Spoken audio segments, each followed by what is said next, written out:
Hello everyone, আমি পায়েল। আমার নতুন একটি ভিডিওতে সবাইকে এত এত ভালোবাসা। আশা করি আপনারা সবাই খুব ভালো আছেন আর আমরাও কিন্তু বেশ ভালোই আছি। সকাল এখন ওই 11টা মতো বাজে। মিহিকে স্নান সারিয়ে নিয়ে সকালে ব্রেকফাস্ট করিয়ে আমিও নিজেও খাওয়া দাওয়া করলাম। তারপর আমরা একটু বেরিয়েছি, উদ্দেশ্য একটু চারদিক হাঁটাহাঁটি করব আর বাজার করব কিছু সংসারের টুকটাকি জিনিস। ওই খাবার দাবারই মোস্টলি আজকে নেয়ার রয়েছে, তো সেই জন্য আজকে এরকম টাইমে বের হলাম। বেশ হাওয়া বইছে, এলোপাথারি দমকা হাওয়া। আমার তত ঠান্ডা লাগছে না, তবে ছোট্ট একটা মানুষকে নিয়ে তো বাইরে বেরিয়েছি, তার যাতে ঠান্ডা না লাগে সেই দিকে তো আমার খেয়াল রাখতে হবে। তাই একটা হাফ হাতা সোয়েটার সাথে একটা টারবানও পরিয়ে এনেছি।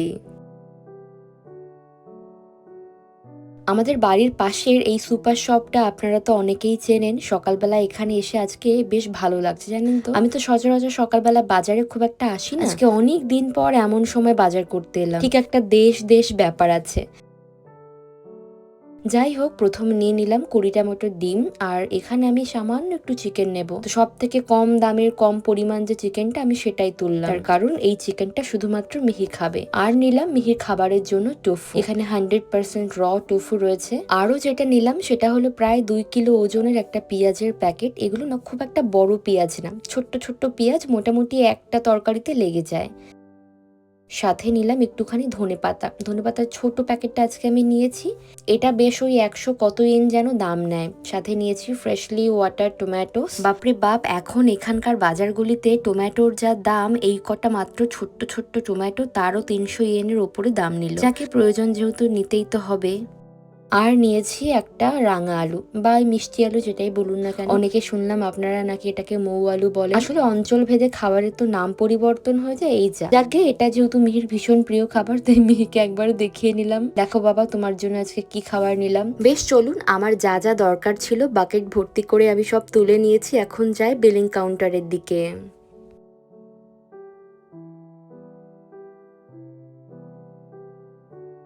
মিহির এই স্ট্রলারটা ওর কাজে লাগার পাশাপাশি আমারও কিন্তু বেশ কাজের। তার কারণ এই যে পিছনে যে হুকগুলো দেখছেন, এখানে আমি শপিং ব্যাগগুলো একদম ভর্তি করে নিয়ে বাড়ি যেতে পারি। খুব একটা আমার কষ্ট হয় না, জাস্ট এটাকে ঠেলতেই যা এনাফ এনার্জি দিতে হয়।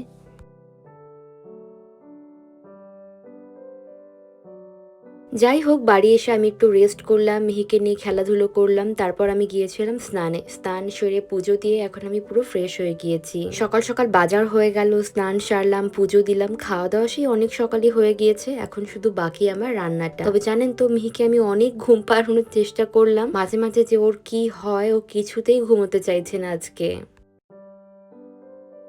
এই ডিম রাখছি ফ্রিজে, আমার একটা কথা মনে পড়ে। যখনই আমি ডিম রাখি ফ্রিজে আমার এই কথাটা মনে পড়বেই। সেটা হলো জানেন, এই একই সুপার শপ থেকে একবার আমি ওয়ার্কিং প্লেস থেকে ফেরার পথে ডিম কিনে নিয়ে ফিরছিলাম। তো আমার সাইকেলের বাকেটে ছিল ওই ডিমগুলো। হাওয়া লেগে সেই সাইকেল কখন যে পড়ে ডিম ফেটে চৌচির হয়ে গিয়েছিল।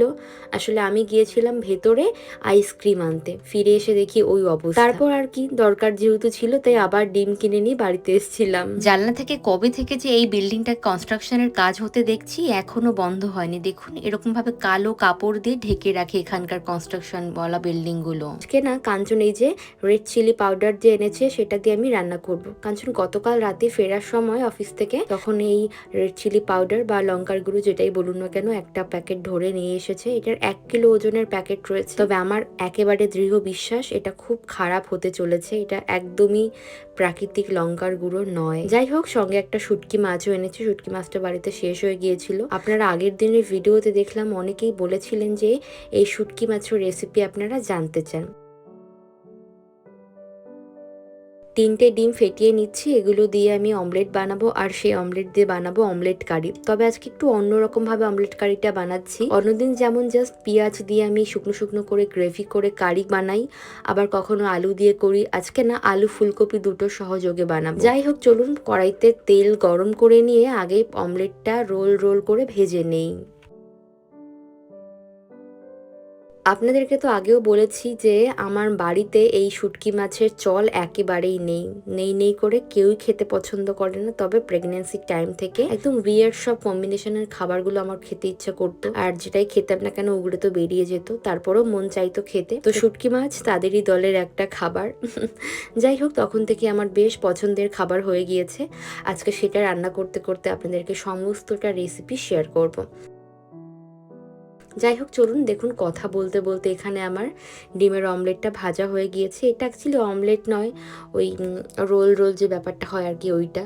প্রপার অমলেট তো গোল হয়। তো যাই হোক, আমি একটা কিচেন পেপার নিয়েছি। আসলে চপিং বোর্ডে যেহেতু তেলটা লেগে যেতে পারে, সেই জন্য আমি কিচেন পেপারটা সুন্দর মতো বিছিয়ে নিয়েছিলাম। ওটার উপরেই মোস্টলি আমি ওই অমলেট বা অন্য তেল জাতীয় জিনিসপত্র কেটে নেই। অনেকদিন আগে এক একটা করে অমলেট ভেজে তারপর তরকারি করেছিলাম, ওই গোল অমলেট আর কি, ওটাও খেতে খুব ভালো হয়। তো 3টে ডিম আমি ফেটিয়ে এই 4 টুকরো ডিমের অমলেট বানালাম। মোটামুটি ওই ধরুন 1.5 ইঞ্চি মতো একটা পুরু হয়েছে। এমনি সময় শুধু ভাতের সাথে খাওয়ার হলে আমি ডিমটা একটু নরম করেই ভাজি, একদম ওভারলি কুক করি না। তবে এটা যেহেতু অমলেট, তাই জন্য একটু লাল লাল মতো কড়া করে ভাজলাম। এদিকে আবার তেল গরম করে তার মধ্যে গোটা জিরে, একটুখানি গরম মশলা ফোড়ন দিয়ে অল্প একটু পেঁয়াজ কুচি ভালো মতো ভেজে নিয়ে ডুমো ডুমো করে কাটা আলুগুলো আমি প্রথম একটুখানি নুন ছিটিয়ে ভেজে নিচ্ছি। আর ওই পাশে আমি যেটা এখন করব, মশলা বানাবো। এই লাল লঙ্কার গুঁড়ো সত্যি এতটা রং মেশানো, এটা দেখেই বোঝা যায়। কারণ মা আমাকে যে খাঁটি লঙ্কার গুঁড়ো বাড়ি থেকে গুঁড়ো করে পাঠায়, তার ধারে কাছেও নেই। তার একটুখানি হলেও তাও আমি মেনে নিতাম। এগুলো একেবারেই লঙ্কার গুঁড়ো নয়, এর মধ্যে প্রচুর পরিমাণে রং মেশানো রয়েছে। তো আজকেই এটা জাস্ট আমি লাস্ট রান্না করছি, আজকেই ওপেন করলাম আর আজকেই লাস্ট রান্না করছি। পরদিন থেকে একেবারেই এই লঙ্কার গুঁড়ো দিয়ে রান্না আমি করব না। তার কারণ এগুলো খেলে ক্ষতি ছাড়া লাভ একেবারেই নেই। দেখে বুঝতে পারছেন কেমন টকটকে রং হয়ে গিয়েছে। তো যাই হোক, কিছু কিউব করা টমেটো আমি আলুর মধ্যে দিয়ে দিলাম। তার সাথে এই যে মশলার যে পেস্ট বানিয়েছি, হলুদ, জিরে গুঁড়ো আর এই যে নকল লঙ্কার গুঁড়ো দিয়ে, তো সেটা দিয়ে ভালো মতো কষতে হবে আর একটু ঢাকা দিয়ে কষে নেব। শুটকি মাছ আর কি মাছের হয় তা আমার জানা নেই। আমি শুধুমাত্র এই একটা মাছেরই শুটকি দেখেছি আর এই একটাই আমি খেয়েছি। তো সেটাই বাজার থেকে কাঞ্চন মাঝে মাঝে ফুরিয়ে গেলে আনে। আর এদিকে দেখুন, আলুর সাথে মশলা ভালো মতো কষে নিয়েছি, পেঁয়াজগুলো গলে গিয়েছে, টমেটো গলে গিয়েছে। কিছু ফুলকপি আমি এখন এই আলুর মধ্যে দিয়ে দিলাম। দেখছেন ফুলকপিগুলো কেমন লাল লাল হয়ে গেল। একটু নেড়ে চেড়ে আর একটু কষাতে হবে। আর এই ফাঁকে ফাঁকে চলুন আমি হাতের অন্য কাজগুলো সেরে নেই। যেমন এই কাঁচির সাহায্যে শুটকি মাছের যে শুকনো পাখনা, কানকো, যে শুকনো পাখনা লেজ রয়েছে, এগুলো ভালো মতো কেটে পরিষ্কার করে নেব। এগুলো না ধোয়ার সময় অনেক সময় বেরিয়ে যায়, কিন্তু আগে পরিষ্কার করলে কি হয়, পরে ওই যে বারবার ধোয়ার যে টেকনিকটা সেটা আর হয় না। একটা কাঁচির সাহায্যে আমি সবসময় শুটকি মাছ রান্না করার আগে ভালো করে পরিষ্কার করে নেই। এই শুটকি মাছে তো একটা উগ্র গন্ধ থাকেই, এটা তো অস্বীকার করার কিছু নেই। তবে আরো একটা বিষয় অস্বীকার করার একেবারেই কোনো অবকাশ নেই, সেটা হলো এটা অবশ্যই একটি খাওয়ার জিনিস। আসলে অনেকেই শুটকি মাছ দেখে নাক ছিটকোতে পারেন, তার কারণ এটার তো একটা উগ্র গন্ধ আছেই, আগেই যেমন বললাম। তবে এটা না রান্না করার একটা প্রসেস রয়েছে, আজকে আমি সেই প্রসেসটা আপনাদের সঙ্গে শেয়ার করব। ফুলকপি আলু ভালো মতো কষিয়ে নেওয়ার পর সুন্দর ভাজা ভাজা হয়ে গিয়েছে। এবার আমি 1 কাপ মতো ঈষদুষ্ণ গরম জল ওখানে অ্যাড করলাম। তারপর ওই যে পাখনা, লেজ, কানকো সবকিছু ভালো মতো ছেটে ফেলে দিয়ে কাঁচির সাহায্যে এরকম হাফ ইঞ্চি করে আমি টুকরো করে নেব ওই শুটকি মাছগুলো। এই ফাঁকে আবার মিহি চলে এসছে আমার কাছে, এত পায়ের ফাঁকায় ফাঁকায় ঢুকে যায় না। আজকে তো আমি কি করেছি জানেন, শুনলে অবাক হবেন, আমার নিজেরই খারাপ লাগছে। সেটা হলো ওর ওই নরম নরম পাতলা পাতলা কচি আঙুলগুলো আমার গোড়ালির নিচে একটা পড়েছিল, খুব ব্যথা পেয়ে কাঁদছিল, আর আমিও কোলে তুলে নিয়ে আদর করছিলাম। আসলে এত পায়ের নিচে ঢুকে যায়, আমি নিজেই তো মাঝে মাঝে ব্যালেন্স হারিয়ে ফেলি।